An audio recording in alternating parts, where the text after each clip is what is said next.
तरारी में जब हम लोग गली गली घूम रहे थे तो हर एक जनता समझती थी कि शायद यही नेता है मेरे बारे में।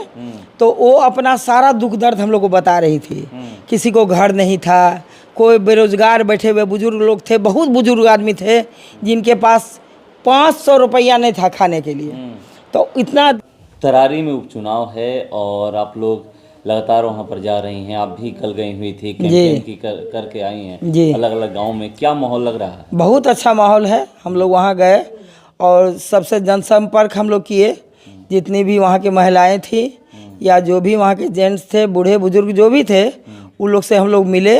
और किरण सिंह के ही फेवर में लग रहा है कि वहाँ का जनता साथ दे रही है और किरण सिंह को ही साथ देगी, जनसुराग को ही जिताएगी। ये उम्मीद है आप लोगों? ये उम्मीद नहीं है, लग रहा है कि किरण सिंह ही जीतेगी। मैंने पूरा हम लोग को लग रहा है कि किरण सिंह का ही जीत होने वाला है।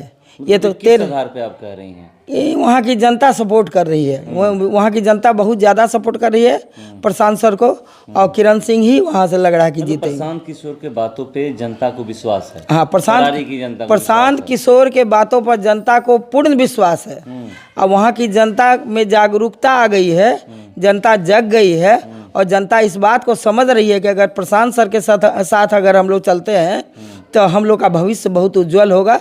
इसलिए सारी जनता वहाँ की प्रशांत सर के साथ है। क्या प्रशांत किशोर की बातें हो रही है तरारी विधानसभा? हाँ, प्रशांत किशोर की डायरेक्ट बातें हो रही हैं। बार बार प्रशांत किशोर वहाँ विजिट भी कर रहे हैं और जितने हम लोग उनके साथ में जुड़े हुए हैं सभी आदमी हम लोग वहाँ जाते हैं और हर एक जगह पर जाके, हर एक गाँव में घूम के सभी जनता से सब कुछ हम लोग पूछते हैं, उन लोग का दुख दर्द समझते हैं।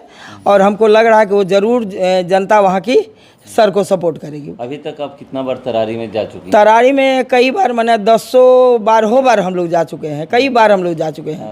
मैं कल भी गई हुई थी तरारी और वहाँ जाके गांव में घूमी और बहुत अच्छा वहाँ का माहौल था। अब तो ज़्यादा दिन नहीं है, अब ज़्यादा दिन, हाँ ज़्यादा दिन नहीं है। 13 तारीख को वोटिंग होगा और 13 तारीख को क्लियरफाई हो जाएगा कि ये मैंने जीत रहा है या हारा जो भी, लेकिन उम्मीद है कि ये जीतेगी।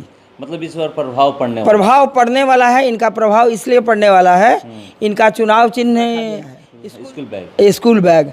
तो स्कूल बैग का ही मतलब है शिक्षा।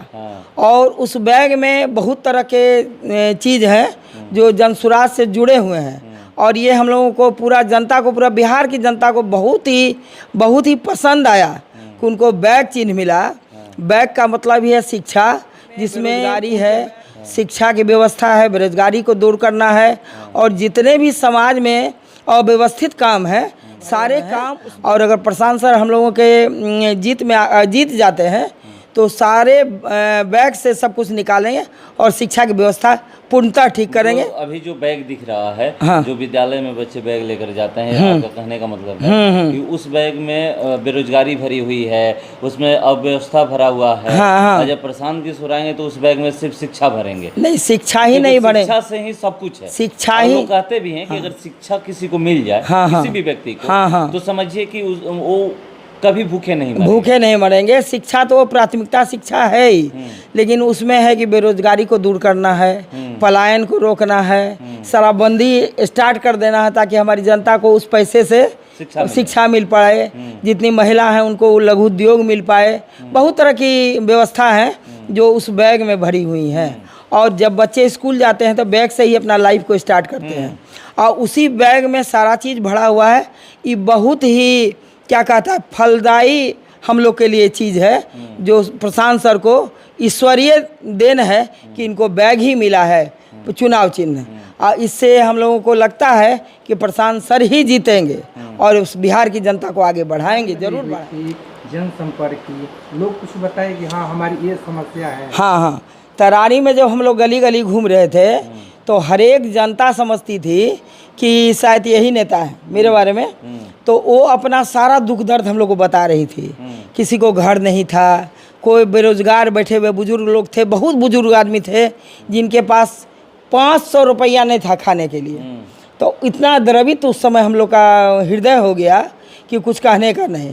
और ये सही बात है कि बिहार में बहुत ही ज़्यादा तकलीफ़ है और जो बच्चे, छोटे छोटे बच्चे लोग थे, उन लोगों को पढ़ाई लिखाई का अच्छा व्यवस्था नहीं था, या और सब घर जो थे वो देखने लायक नहीं थे। बहुत अव्यवस्थित थे, बहुत ढहे हुए थे, और उसी अवस्था में किसी के देह पर अच्छा कपड़ा नहीं था, या बच्चे लोग थे उन लोग के पास अच्छा स्कूलिंग व्यवस्था नहीं थी। ये सब देख के मन बहुत ही ज़्यादा द्रवित हो गया, और लगा कि अगर प्रशांत सर यहाँ आ जाएंगे तो इन सारी व्यवस्थाओं को ज़रूर ठीक करेंगे। अगर तरारी की जनता किरण सिंह को जीत दिलाती है, भरोसा एक बार जताती है, तो प्राथमिकता क्या रहेगी? सब हाँ, किरण सिंह अगर जीत के हम लोग के बीच में आ जाती है तो सबसे पहले प्राथमिकता वह देगी कि शिक्षा का व्यवस्था ठीक करेगी। शिक्षा से ही सारा चीज़ आगे बढ़ता है, मेरा कहना है। तो शिक्षा पर काम करेंगी, बेरोजगारी पर काम करेंगी, पलायन पर काम करेंगी, माने लाइन बाय लाइन उस सब चीज़ पर काम करेंगी। वो अच्छी जनसेविका भी हैं, पहले भी जनसेविका रह चुकी हैं। अगर चली आएंगी पॉलिटिक्स में तो ज़रूर काम करेंगे। ये का बदलाव होगा। हाँ हाँ, एकदम बदलाव होगा। एक आखिरी सवाल है, आप कुछ शाहपुर से जा रही हैं, जी, दूर से तरारी जा रही जी, हैं, वहाँ पर प्रचार प्रसार कर रही हैं, जी, किरण सिंह के लिए वोट मांग रही हैं, जी, स्वराज को लाने की बात कर रही हैं, जी, आपकी बातों पे कितना जनता विश्वास कर रही है? मेरे बातों पर तो 100% जनता विश्वास कर रही है। मैं इसलिए जुड़ी हुई हूँ कि मैं जन सुराग से ही जुड़ी हुई हूँ। आज न कल अपना भविष्य इसी में चमकाना चाहती हूँ, और हम लोग प्रशांत सर के सिपाही हैं, इसलिए एक राजा के लिए एक सिपाही का क्या होना चाहिए काम, ये चीज़ हम लोग निभा रहे हैं। और हम लोग तरारी जा रहे हैं, सिपाही का रोल निभा रहे हैं, और जनता को जागरूक कर रहे हैं कि सारी जनता प्रशांत सर के साथ जाए। परिचय दे दीजिए। मेरा नाम अनुरानी झा है, मैं काम कर रही हूँ। अभी हम लोग 6 महीना या साल भर से समझिए कि हम लोग जनसुराज से जुड़े हुए हैं, और इसको आगे बढ़ाने के लिए हम लोग कुछ भी कर सकते हैं।